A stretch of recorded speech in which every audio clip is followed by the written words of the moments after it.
ہماری گفتگو نے ایک بار پھر رومانوی انداز اختیار کیا اور رات کے 2:30-3 بجے کے قریب ختم ہوئی۔ گفتگو کے دوران میں جب بھی کوئی فکرہ شروع کرنے سے پہلے کہتا یقین کریں، وہ فوراً ذرا شوخی سے میری بات کاٹتی اور کہتی نہیں کرتی۔ ان کی یہ اتنی خوبصورت ادا تھی۔ انسان کی فطرت ہے کہ وہ ایک جگہ ٹھہرنا نہیں چاہتا۔ دلکش سے دلکش مناظر بھی بہت جلد اس کی آنکھوں کے سامنے اپنی کشش کھو دیتے ہیں۔ وہ آگے بڑھنا چاہتا ہے، نئے رستے اور نئے منظر دیکھنا چاہتا ہے۔ دیوار کے پار کیا ہے؟ اس پہاڑ کے دوسری طرف کیا ہے؟ سمندر کا اگلا کنارہ کہاں ہے؟ اس طرح کے سوالات کے بیج قدرت نے انسان کی فطرت میں بو دیے ہیں۔ چند اور راتیں گزریں اور پھر انٹرکام پر ہونے والی گرم گرم گفتگو میں بھی مجھے کم دلچسپی محسوس ہونے لگی۔ اس گفتگو کے عموماً 3 حصے ہوتے تھے۔ ایک حصے میں بیگم بلقیس اپنی گھریلو باتیں کرتی تھیں، اپنے میکے اور اپنے بھائی بہنوں کی باتیں سناتی تھیں۔ ایک حصے میں میری درخواست پر وہ اپنی آواز کا جادو جگاتی تھیں، ہیر پڑھتی تھیں، کوئی لوک گیت گاتی تھیں، اور آخر میں ہمیشہ بڑی ادا سے پوچھتی تھیں بس۔ گفتگو کا تیسرا حصہ خالص رومانی ہوتا تھا۔ ہم تصور میں ایک دوسرے کے بالکل قریب آ جاتے تھے، لیکن اب تصور کی دلکشی کم ہوتی جا رہی تھی اور حقیقی لمس کی ضرورت بڑھ رہی تھی۔ کم از کم میرے ساتھ تو ایسا ہی تھا۔ پھر ایک رات ایک عجیب اتفاق ہوا۔ میں اپنے گاؤں مراد پور سے والی جی کے لیے باداموں والی دوا لے کر آیا۔ یہ دوا میری بیبے جی ہم بہن بھائیوں کے لیے بنایا کرتی تھی، اور خاص طور سے میرے لیے، کیونکہ میں پڑھائی میں سر کھپاتا تھا۔ میں نے بیبے جی سے خاص فرمائش کر کے یہ دوا والی جی کے لیے بنوائی تھی۔ جب میں راجوال پہنچا تو رات کے 9 بج رہے تھے۔ میں نے انٹرکام کے ذریعے والی جی کو بتانا چاہا کہ میں دوا لے کے آ گیا ہوں۔ والی جی کے بجائے بیگم بلقیس سے رابطہ ہوا۔ میں نے انہیں بتایا کہ میں دوا لے آیا ہوں۔ وہ کہنے لگی وہ شام سے تمہارا انتظار کر رہے تھے، ابھی جاگ رہے ہیں، تم لے آؤ۔ میں حویلی پہنچا تو اندر زنان خانے کے دروازے پر ہی بیگم بلقیس کھڑی تھی۔ رات کے سناٹے نے ہر شے کو اپنی لپیٹ میں لے رکھا تھا۔ میں نے دوا والا وزنی شاپر جو تھیلے میں محفوظ تھا بیگم بلقیس کو تھما کے واپس جانا چاہا تو وہ کہنے لگی انہیں خود دے دو اور استعمال کا طریقہ بھی بتا دو۔ میں بیگم بلقیس کے پیچھے چلتا، ان کی کمر کے دلکش ہلکوروں کو چور نظروں سے دیکھتا والی جی کے کمرے تک پہنچا۔ وہ رنگین پلنگ پر نیم دراز تھے، لحاف ان کے سینے تک کھینچا ہوا تھا اور وہ سو چکے تھے۔ انہیں سوتا دیکھ کر میں اور بیگم بلقیس واپس پلٹ آئے۔ ارد گرد کوئی نہیں تھا۔ اندرونی کمروں کے اندر سے گزرتے ہوئے میرا دل ایک دم نہایت شدت سے دھڑکنے لگا۔ بیگم بلقیس مجھ سے ایک قدم آگے تھی۔ میں نے اچانک ان کا بازو تھام کے انہیں روک لیا۔ وہ ایک لمحے کے لیے ٹھٹکیں، وحشی ہرنی کی طرح دائیں بائیں دیکھا، پھر دیوار کے ساتھ لگ گئی۔ انہوں نے اپنا رخ ایسا رکھا تھا کہ اگر خدا نخواستہ والی جی یا فیروزہ میں سے کوئی جاگتا یا ہماری طرف آتا تو وہ اسے دیکھ سکتی تھیں۔ یقیناً انہیں معلوم ہو گیا تھا کہ میں کیا کرنا چاہتا ہوں۔ دو پیار کرنے والوں کے درمیان شاید کوئی خفیہ زبان ہوتی ہے جو ایک دوسرے کی خواہشات اور نیتوں کو سمجھتے ہیں۔ انہوں نے 1-2 سیکنڈ کے لیے خود کو چھڑوانے کی کوشش کی، مگر پھر مجھے آگے بڑھنے کی اجازت دے دی۔ میں نے انہیں باہوں میں بھر لیا۔ ان کا لمس میرے لیے ناقابل فراموش تھا۔ یہ ایک ناقابل بیان کیفیت تھی۔ میرے ہونٹ ان کے چہرے سے ہم کلام ہوئے۔ میرے پاؤں جیسے زمین پر نہیں تھے، میں سترنگی ہواؤں کے دوش پر اڑ رہا تھا۔ انہوں نے بھی عجیب دلیری اور الہڑ پن سے میرے رخسار کو چوما۔ یہ صرف 30-40 سیکنڈ تھے مگر صدیوں جیسی تاثیر رکھتے تھے۔ اچانک بلقیس بیگم نے مجھے جھٹکے سے پیچھے دھکیل دیا۔ کوئی آ رہا تھا۔ وہ مڑی اور تیزی سے ایک قریبی دروازہ کھول کے اوجھل ہو گئیں۔ میں بھی خود کو سنبھال کر برآمدے کی طرف مڑ گیا۔ دفتن چودھری عزیز کی بھاری بھرکم آواز نے میرے قدم روک لیے۔ کون ہے؟ چودھری نے بلند آہنگ میں پوچھا۔ میں ہوں جی، خاور، میں نے رکتے ہوئے جواب دیا۔ چودھری کے ہاتھ میں حقے کی چلم تھی۔ آج شاید وہ پھر رات کے وقت چلم کے لیے گڑ ڈھونڈنے نکلا ہوا تھا۔ یہاں کیا کر رہے ہو؟ چودھری نے کرخت لہجے میں پوچھا۔ وہ جی، مراد پور سے والی جی کے لیے دوائی لے کے آیا ہوں، وہی دینے آیا تھا۔ والی جی تو سو رہے ہیں۔ ابھی تمہارے ساتھ کون تھا یہاں؟ کوئی بھی نہیں جی۔ چودھری عزیز نے شک بھری نظروں سے دائیں بائیں دیکھا، پھر نہایت خشک لہجے میں بولا، رات کو اس طرح یہاں نہ آیا کرو۔ کوئی چیز بھیجنی ہو تو منشی منظور یا باب گلاب کے ہاتھ بھیجا کرو۔ جی ٹھیک ہے، میں نے کہا اور کان لپیٹ کے واپس آ گیا۔ اگلے 24 گھنٹوں تک مجھے دھڑکا لگا رہا کہ کہیں کوئی ایسی ویسی بات نہ ہو گئی ہو۔ اس رات بیگم بلقیس سے انٹر کام پر رابطہ بھی نہیں ہو سکا، تاہم آثار سے نظر آتا تھا کہ خیریت ہی ہے۔ بیگم بلقیس کے لمس کا تصور ایک تیز نشے کی طرح میرے دل و دماغ پہ چھایا ہوا تھا۔ میں جتنی مرتبہ ان دلکش لمحوں کو یاد کرتا تھا، اتنی مرتبہ ایک سرور انگیز کیفیت سے لبریز ہو جاتا تھا۔ 3-4 ماہ پہلے میں نے سوچا بھی نہیں تھا کہ بیگم بلقیس، جو میرے لیے آسمان پہ چمکنے والے ایک دور دراز ستارے کی طرح ہے، میرے اس قدر قریب ہو جائیں گی۔ میں نے اپنے بازو پہ جلے کا پرانا نشان دیکھا اور اپنے سابقہ خیالات پر خود ہی مسکرانے لگا۔ میں نے خود سے عہد کیا تھا کہ اگر زندگی میں کبھی بلقیس بیگم کو چھونے کا موقع آیا تو میں صرف ان کے ہاتھوں کو چھوؤں گا، اس سے آگے نہیں، ہرگز نہیں۔ وہ سارے خام خیال وقت کے دھارے میں تنکوں کی طرح بہہ گئے۔ اب میں آگے کی سوچ رہا تھا، اور بہت آگے کی سوچ رہا تھا۔ بدن میں بار بار میٹھا سا درد جاگتا تھا۔ یہ درد کمر کے نیچے زیریں حصے سے شروع ہوتا تھا، پورے بدن میں سرسراتا تھا، سینے میں پہنچ کے آگ کی طرح دہکنے لگتا تھا۔ میں تصور ہی تصور میں بیگم بلقیس کے قریب ہوتا تھا، قریب تر ہوتا تھا۔ سچ کہتے ہیں کہ جوانی دیوانی ہوتی ہے۔ عقل، ہوش اور مصلحت کے ساتھ اس کا تعلق کم کم ہی ہوتا ہے۔ بیگم بلقیس سے رابطہ دوسرے دن بھی نہیں ہوا۔ میں سپہر کے وقت حامد کو پڑھانے گیا تو وہاں بھی عجیب طرح کی سرد مہری سی محسوس ہوئی۔ بیگم بلقیس سامنے بھی نہیں آئی، نہ انہوں نے حسب معمول کھانے کی کوئی شے بھجوائی۔ رات کو بھی میں منتظر رہا، مگر انٹر کام میں جان نہیں پڑی۔ شاید وہ دور رہ کے میری تڑپ کو بڑھا رہی تھیں، یا پھر ہو سکتا ہے اس میں شرم جھجک وغیرہ کا عمل دخل ہو۔ تیسرے دن رات 11 بجے کے لگ بھگ انٹر کام کی بیل ہوئی۔ میں نے ریسیور اٹھایا۔ دوسری طرف بیگم بلقیس تھی۔ وہ بہت مدھم لہجے میں بول رہی تھیں اور ان کی آواز کانپ رہی تھی۔ کہنے لگی، خاور، کام بہت خراب ہو گیا ہے۔ مجھے لگتا ہے والی جی کو سارا پتہ چل گیا ہے۔ کیا کیا کیا مطلب؟ شاید عزیز بھائی نے مجھے دیکھ لیا تھا۔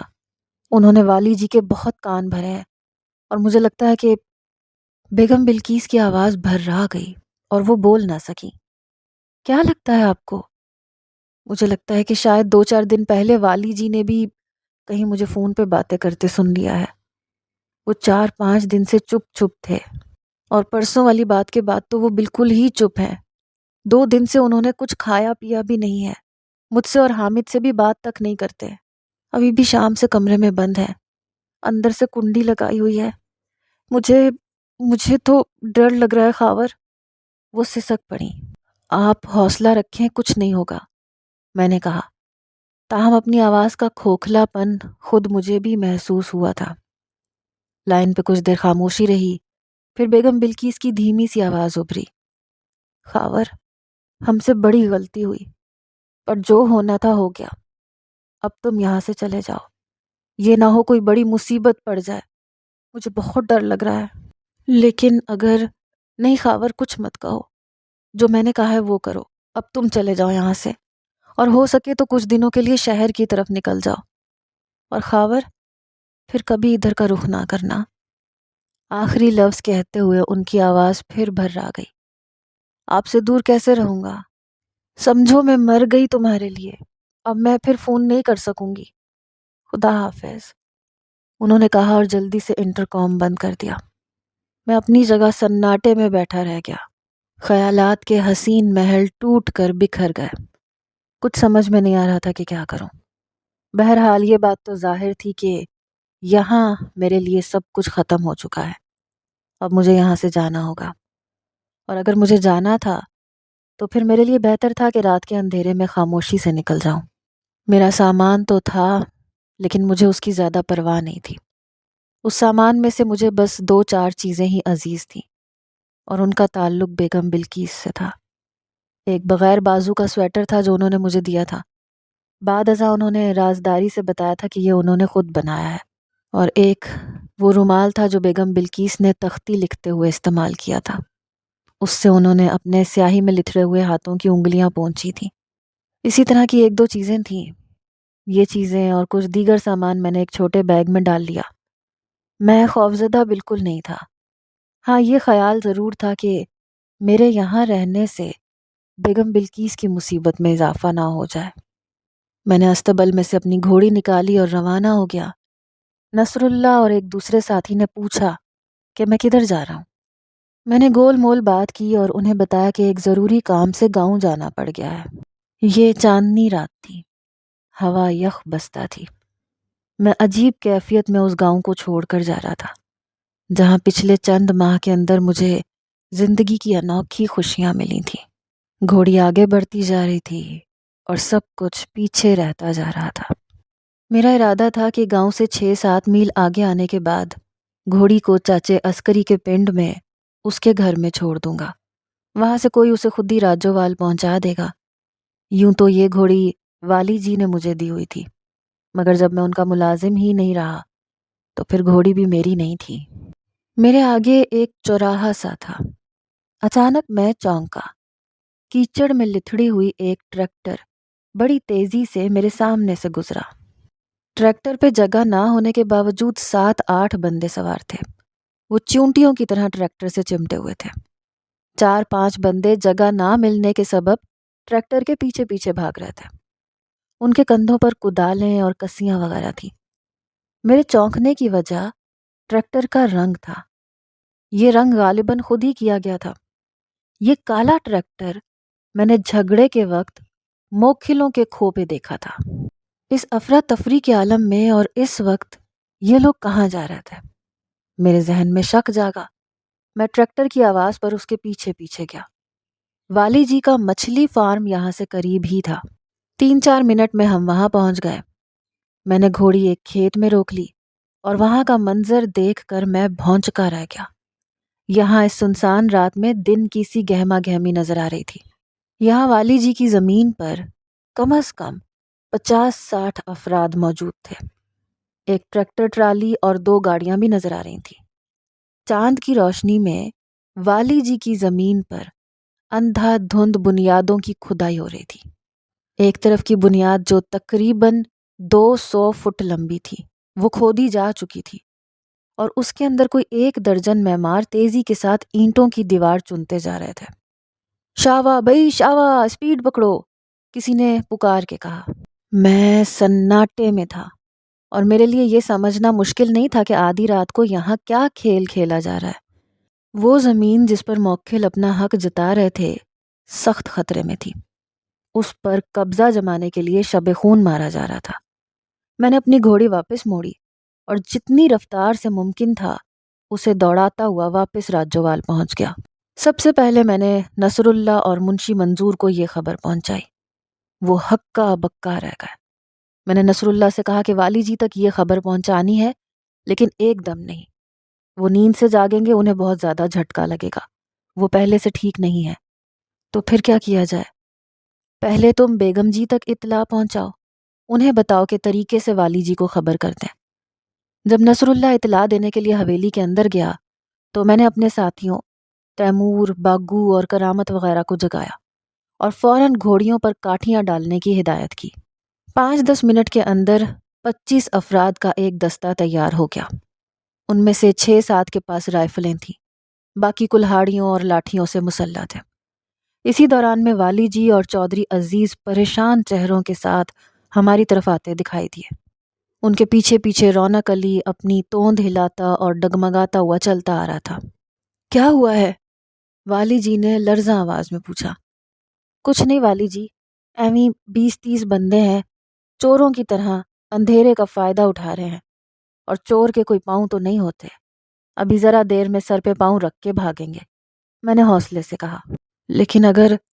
کچھ نہیں ہوگا والی جی، میں جا رہا ہوں، ابھی سب ٹھیک ہو جائے گا، آپ بے شک آرام کریں، بس چودھری عزیز کو باقی بندوں کے ساتھ میرے پیچھے بھیج دیں، اللہ نے چاہا تو آج ہم ان خبیثوں کو ان کے گھروں تک چھوڑ کے آئیں گے۔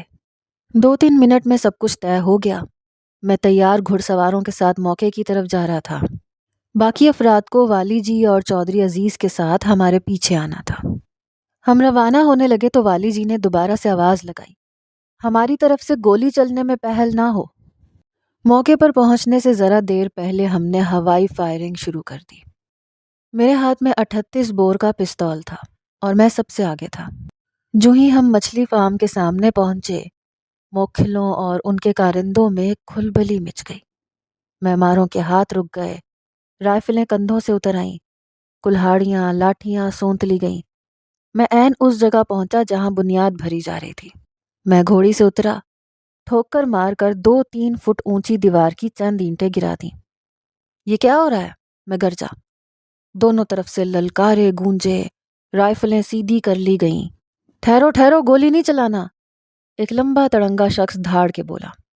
وہ لمبے لمبے ڈگ بھرتا ہوا میرے سامنے آ گیا، اس کے ایک ہاتھ میں پستول تھا۔ کون ہو تم؟ اس نے مجھے سر تا پا گھورا۔ تم ہماری زمین پہ کھڑے ہو، یہ تم سے میں پوچھتا ہوں کہ تم کون ہو؟ میں نے کہا، یہ زمین کسی کی ماں بہن کو جہیز میں نہیں ملی، یہ ہماری زمین ہے، ہمارے پاس ثبوت ہیں، اس کے ثبوت ہیں تو عدالتوں میں پیش کرو، اور 1 منٹ کے اندر اندر نکلو یہاں سے، ورنہ چارپائیوں پہ جاؤ گے۔ میں نے بے خوفی سے کہا۔ اوئے اوئے چمچے، منہ سنبھال کے بات کر، نہیں تو کھڑے کھڑے زمین میں دھسا دوں گا۔ اس کے ایک ساتھی نے مجھے گالی دی، جواباً میں نے بھی اسے اسی وزن کی گالی سے نوازا۔ اس نے ایک دم بھڑک کے میرے منہ پہ زناٹے کا تھپڑ رسید کیا۔ میں نے جواب میں اس سے زیادہ طاقت کا تھپڑ مارا تو وہ بھونچکا رہ گیا۔ شاید اس کے وہم و گمان میں بھی نہیں تھا کہ میں ایسے انداز میں جواب دوں گا۔ اس سے پہلے کہ وہ پستول میری طرف سیدھا کر کے فائر کرتا، میں نے اپنے 38 بور سے اس کے بازو میں گولی مار دی۔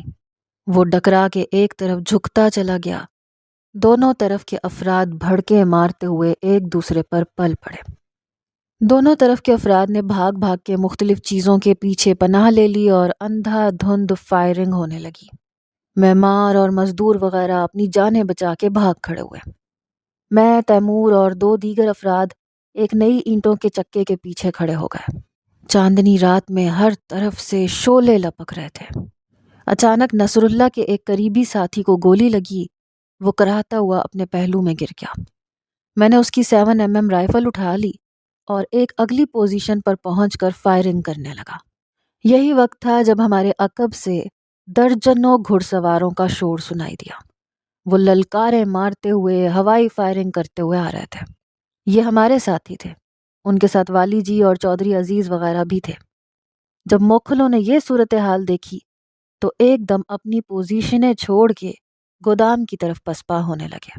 وہ فائرنگ کرتے ہوئے پیچھے ہٹتے جا رہے تھے، کچھ الٹے پاؤں بھاگ رہے تھے اور کچھ پیٹھ پھیر کے۔ میں اپنی پوزیشن چھوڑ کے دوڑا اور پیٹھ پھیر کے بھاگتے ہوئے ایک موکھل کو عقب سے دبوچ کے زمین پہ گرا دیا۔ پھر میں اسے گھسیٹ کر ایک جیپ کی اوٹ میں ہو گیا۔ یہ میں نے خطرناک کام کیا تھا۔ کوئی بھی آوارہ گولی میرا مزاج پوچھ سکتی تھی، لیکن میں جانتا تھا کہ یہ کام کرنا ضروری ہے۔ موکھل فائرنگ کرتے ہوئے اپنے گودام کے اندر گھس گئے، آہنی دروازہ اندر سے بند کر لیا۔ کمک کے آ جانے سے راجوال والوں کے حوصلے ایک دم بڑھ گئے۔ ان میں سے کچھ کا خیال تھا کہ ہمیں پیچھا کرتے ہوئے گودام کے اندر گھس جانا چاہیے، لیکن ایسا کرنا خطرناک تھا۔ موقع پر 2 لاشیں بھی پڑی تھیں، ایک ہماری تھی اور ایک موکھلوں کی۔ ہماری طرف سے جان ہارنے والا نصر اللہ کا وہی ساتھی تھا جس کی رائفل میرے ہاتھ میں تھی۔ موکھلوں کی طرف سے مرنے والا ایک نوجوان لڑکا تھا۔ ہمارے 4 ساتھی گولیوں اور کلہاڑیوں سے زخمی ہوئے تھے، ان میں سے 2 کو ہسپتال پہنچانا ضروری تھا۔ میں نے والی جی سے کہا کہ مجھے اجازت دیں، میں ان کو ڈسکا ہسپتال لے جاتا ہوں۔ نہیں، تم یہیں رکو، والی جی نے عجیب انداز میں کہا۔ میں صوفی اسلم اور نصر اللہ کو اپنی گاڑی میں بھیج دیتا ہوں۔ میں نے کہا کہ ان کے بھی 3-4 بندے زخمی ہوئے ہیں، وہ بھی زخمیوں کو ڈسکے کے ہسپتال میں ہی لے کے جائیں گے، یہ نہ ہو کہ وہاں جا کے پھر ٹاکرا ہو جائے۔ میری بات میں وزن تھا۔ والی جی نے حکم دیا کہ زخمیوں کے ساتھ 8-10 مسلح بندے بھی جائیں اور بالکل چوکس رہیں۔ جس تنومند موکھل کو میں نے بھاگتے ہوئے پکڑا تھا وہ ادھیڑ عمر تھا۔ وہ ذرہ بھر خوفزدہ نہیں تھا، بار بار منہ سے خون تھوک رہا تھا، ہمیں خوفناک نتائج کی دھمکیاں دے رہا تھا۔ والی جی نے کہا اس کے ہاتھ پیر باندھ دو اور اس کے گندے منہ میں کپڑا ٹھونس دو۔ چودھری عزیز نے مجھے ایک طرف کیا، سخت لہجے میں کہنے لگا اس بندے کو پکڑنے کی کیا لوڑ تھی، یہ چھوٹے موکھل کا ماما ہے، دل کا مریض بھی ہے، اسے کچھ ہو گیا تو مشکل میں پڑ جائیں گے۔ میں نے کہا چودھری صاحب میرے خیال میں آپ ایک بات بھول رہے ہیں، یہاں مچھلی فارم پر ہمارے کتنے بندے تھے؟ 2 تھے، چودھری عزیز نے چونک کے کہا، شیرا اور فتح محمد۔ وہ دونوں اب یہاں کہیں نظر نہیں آ رہے۔ یہاں کام شروع کرنے سے پہلے یہ لوگ انہیں پکڑ کر گودام میں لے گئے ہوں گے۔ اب ان دونوں کو چھڑوانے کے لیے ہمارے پاس موکھلوں کا کوئی بندہ تو ہے۔ چودھری عزیز نے پہلی بار ذرا تعریفی نظروں سے میری طرف دیکھا۔ ہم صبح تک موقع پر موجود رہے، پھر اطلاع ملی کہ پولیس لاشوں کو قبضے میں لینے کے لیے پہنچ رہی ہے۔ اب فوری لڑائی کا خطرہ ٹل چکا تھا۔ والی جی نے مجھے اور باگو کو موقع سے ہٹ جانے کی ہدایت کی۔ انہوں نے نصر اللہ کو ہمارے ساتھ کیا۔ اس وقت سورج کی پہلی کرنیں اوس سے بھیگے ہوئے پودوں اور کھیتوں کو چمکا رہی تھیں جب ہم راجووال پہنچے۔ گاؤں کے زیادہ تر لوگ ابھی گھروں کے اندر تھے۔ والی جی کی ہدایت کے مطابق نصر اللہ ہمیں حویلی کے پچھواڑے بڑے استبل میں لے گیا۔ وہ ہمیں استبل کے ایک نیم تاریک کمرے میں لے کر گیا۔ یہاں پرالی کے بڑے بڑے گٹھے پڑے تھے۔ 2 بندوں نے مل کر گٹھوں کو تیزی سے ہٹانا شروع کیا، اور تب مجھے پہلی بار پتہ چلا کہ یہاں استبل کے اندر نیچے کو جاتی ہوئی سیڑھیاں ہیں اور ایک تہخانہ ہے۔ تہخانہ 3 کمروں پہ مشتمل تھا۔ در و دیوار کچے تھے تاہم ان کی لیپائی کی گئی تھی۔ یہاں 4-5 چارپائیاں، مٹی کے گھڑے، لالٹینیں اور روزمرہ استعمال کے برتن وغیرہ موجود تھے۔ والی جی نے مجھے بتا دیا تھا کہ ہم دونوں کو کچھ دن یہیں روپوش رہنا ہے۔ یاد رہے کہ موکھلوں کا جو بندہ ہلاک ہوا تھا اسے باگو کے ہاتھ سے ہی گولی لگی تھی۔ ہم اس تہخانے میں پورے 3 دن رہے۔ صرف صبح سویرے کچھ دیر کے لیے ہم باہر نکلتے تھے، ضروریات سے فارغ ہو کر دوبارہ تہخانے میں چلے جاتے تھے۔ باہر کے حالات کی ہمیں کوئی زیادہ خبر نہیں تھی۔ زیادہ تر ہم بیٹری والا ریڈیو سنتے رہتے، تاش کھیلتے رہتے یا پھر گپ شپ لگاتے رہتے۔ 3 وقت کا کھانا ہمیں مل رہا تھا۔ ہماری دیکھ بھال کی ذمہ داری استبل کے 2 ملازموں شیدے اور عبداللہ کی تھی۔ انہی کی زبانی ہمیں معلوم ہوا کہ لڑائی میں زخمی ہونے والے دونوں بندوں کی حالت اب بہتر ہے۔ یہ چوتھے روز کی بات ہے۔ رونق علی خود تہخانے میں داخل ہوا۔ وہ ہمارے لیے مولی والے پراٹھے پکوا کے لایا تھا، ساتھ میں چاٹی کی نمکین لسی اور گاجر کا حلوہ تھا۔ وہ ہمیں بتانے لگا کہ زیادہ لمبی چوڑی گرفتاریاں نہیں ہوئیں، نہ ہی زیادہ مال پانی خرچ کرنا پڑا۔ دونوں طرف کا ایک ایک بندہ مرا ہے اور دونوں پارٹیوں نے ایک دوسرے پر قتل کا مقدمہ ڈال دیا ہے۔ شدید زخمیوں کا کوئی ذکر شکر نہیں کیا گیا۔ میں نے پوچھا وہ شرع اور فتح محمد کا کیا بنا؟ کہنے لگا ایسے معاملوں میں تمہارا دماغ بڑا کام کرتا ہے۔ تمہارا یہ اندازہ بالکل درست تھا کہ موکھل ان دونوں کو پکڑ کے گودام میں لے گئے تھے۔ یہ مسئلہ پولیس کو بتائے بغیر ہی حل کیا گیا ہے۔ ہم نے موکھلوں کے مامے تاج دین کو چھوڑ دیا، انہوں نے شیرے اور فتح محمد کو آزاد کر دیا۔ تو اب اس جگہ پہ قبضہ تو ہمارا ہی ہے نا؟ قبضہ تو اپنا ہی ہے، پر ان کا پانی والا پائپ ہماری زمین پر ہی ہے اور گندا پانی دن رات تالاب میں جمع ہو رہا ہے۔ اب انہوں نے ہماری طرف ایک دروازہ بھی نکال لیا ہے۔ 2-4 روز تک بڑا موکھل بھی پنڈ واپس آ رہا ہے۔ ہو سکتا ہے کہ اس کے آنے کے بعد معاملے میں اور گرمی شرمی آ جائے۔ تو بڑا موکھل کہاں ہے؟ ان کی کچھ زمینیں رحیم یار خان میں ہے، وہ وہاں گیا ہوا ہے۔ رونق علی سے گفتگو کے دوران یہ بھی معلوم ہوا کہ والی جی کا پیارا کتا ہیرا بالآخر مر گیا ہے۔ ہمیں اور کتنے دن یہاں رہنا پڑے گا؟ میں نے پوچھا۔ یہ تو والی جی ہی بتا سکتے ہیں۔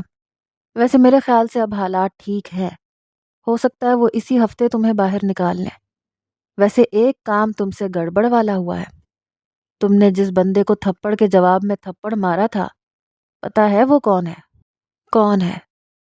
بڑی پیڑی شے ہے۔ اس پیڑی شے کا نام بھی تو بتائیں، باگو نے کہا۔ رونق علی مجھ سے مخاطب ہو کے بولا کہ میں نے تمہیں شام پور کی ایک کڑی سمینہ کا بتایا تھا نا، جو غیر برادری کے ایک بندے سے ملتی ہے۔ ہاں بتایا تو تھا آپ نے۔ والی جی نے سمینہ اور اس بندے کو ایک کھیت سے موقع کے طور پہ پکڑا تھا اور مارا پیٹا بھی تھا۔ رونق علی نے اس بات میں سر ہلایا۔ یہی وہ خانہ خراب ہے، اس کو موکھل پاشا کہتے ہیں۔ یہ بڑے موکھل کے دادے کے گاؤں کا ہے، یہاں زمینوں کی دیکھ بھال کرتا ہے۔ اس کا باپ اپنے پنڈ میں پھیری لگا کے پکوڑے بیچتا تھا، پر یہ یہاں چودھری بن کے پھر رہا ہے۔ بڑی اکڑ شکڑ ہے اس میں۔ کر لیں گے جی ٹھیک اس کی آکڑ، میں نے لسی کا گھونٹ بھرتے ہوئے کہا۔ رونق علی مجھے موکھل پاشا کے بارے میں مزید باتیں بتانے لگا۔ اس کی باتوں سے معلوم ہوا کہ کچھ دن پہلے پیش آنے والے واقعے میں والی جی نے موکھل پاشا کو مارا تو نہیں تھا، انہوں نے بس اسے بالوں سے پکڑا تھا۔ جواب میں اس نے اتنی زور سے والی جی کا ہاتھ جھٹکا کہ ان کی کلائی اتر گئی۔ وہ ابھی تک خلیفے سے کلائی کی مالش کرواتے ہیں۔ رونق علی تقریباً 2 گھنٹے ہمارے ساتھ موجود رہا۔ اس دوران میں اس نے بیگم بلقیس کے بارے میں کسی حوالے سے کوئی بات نہیں کی۔ میں پچھلے 4 دن سے مسلسل اندیشوں میں مبتلا تھا۔ میرے کانوں میں بار بار وہ گفتگو گونجتی رہتی تھی جو بدھ کی شب بیگم بلقیس نے مجھ سے کی تھی۔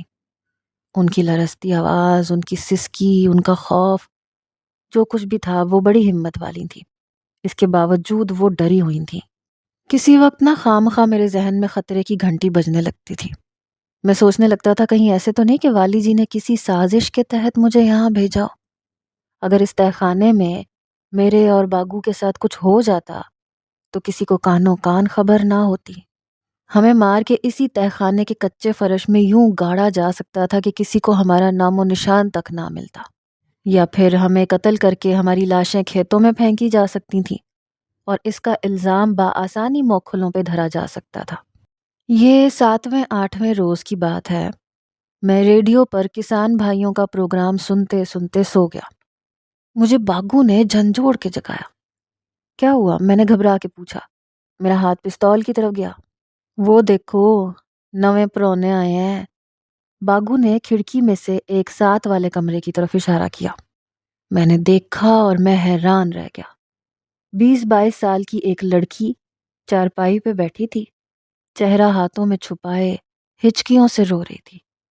اس کے جسم پہ عام دیہاتی لباس تھا۔ اپنے حلیے سے وہ کسی غریب گھرانے کی لگتی تھی۔ چند لمحے بعد وہ لڑکی روتی ہوئی اپنی جگہ سے اٹھی، کمرے کا دروازہ پیٹنے لگی۔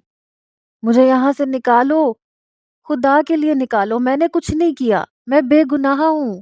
کچھ دیر تک دروازہ پیٹنے، دہائی دینے کے بعد وہ بے دم سی ہو کر کچے فرش پہ ہی بیٹھ گئی۔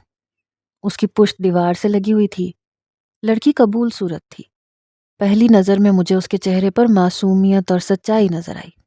باگو نے کھڑکی اس طرح بند کر رکھی تھی کہ دونوں پٹ کے درمیان 2-3 انچ کی درز باقی رہ گئی تھی۔ ہم تو لڑکی کو دیکھ سکتے تھے مگر شاید وہ نہیں دیکھ سکتی تھی۔ لالٹین کی روشنی میں لڑکی کا طویل سایہ دیوار پہ لرزتا ہوا دکھائی دیتا تھا۔ کون لایا ہے اسے یہاں؟ میں نے باگو سے پوچھا۔ چودھری عزیز صاحب اور ان کے 2 بندے ابھی چھوڑ کے گئے ہیں۔ معاملہ کیا ہے؟ پتہ نہیں، یہ اندر گھس نہیں رہی تھی۔ چودھری عزیز صاحب نے اسے 2-3 چپیڑیں بھی ماری ہیں۔ چند منٹ بعد ہماری دیکھ بھال کرنے والا رشید اندر آیا تو میں نے اس سے پوچھا، یہ کڑی کس چکر میں یہاں اتاری گئی ہے؟ شکل سے تو بڑی معصوم لگتی ہے۔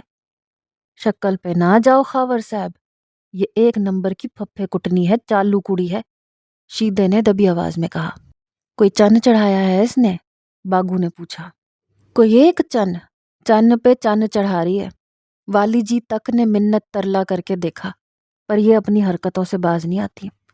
غیر برادری کے بندے سے ملتی ہے، بلکہ کہنا چاہیے کہ دشمن برادری کے بندے سے ملتی ہے۔ سارے پنڈ کی عزت مٹی میں ملا رہی ہے۔ میں نے چونک کے کہا کہ کہیں یہ وہی کڑی سمینہ تو نہیں جو کچھ دن پہلے کھیتوں میں پکڑی گئی تھی؟ آہو جی وہی ہے، یہ موکھلوں کے منڈے سے ملتی ہے۔ سنا ہے وہ کھیتوں میں ہی اس کے ساتھ برا بھلا کر کے جاتا ہے۔ اس کو بھی ذلیل ہونے کا چسکا پڑ گیا ہے۔